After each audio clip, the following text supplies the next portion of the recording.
this is the propane heater. I really liked the propane heater. I haven't ever used or dealt with the diesel option, but the diesel option would be on the outside of this wall, and it comes with a thermostat, so it would only turn on when you need it.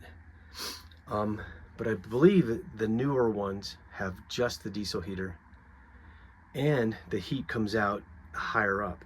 So what that means, this does have a good blower, and you can turn it up quite a bit.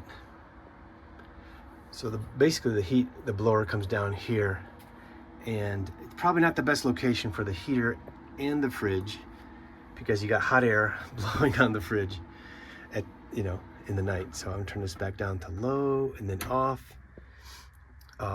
I've only run it on low because the low is quite good. It heats up the camper to about either high 50s, 60s. We've had it as warm as 79 degrees in here. If you run the heater and the stove at the same time, it does get really warm in here pretty quick. So it's something to think about if you want it extra warm. But this by itself, I've never run it on high all night. The flame is behind this door here. You just want to, lighting it is a whole different thing. But keeping it lit, you just basically push in, turn to light it. I recommend using maybe matches to light it, because I hate those long lighters that you get. They never work when you need them.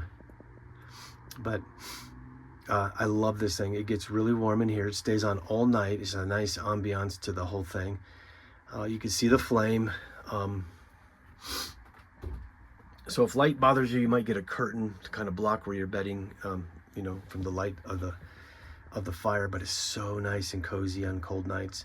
So nice to have. You can get the camper without it, but no way, not in Colorado. I highly recommend having the heater.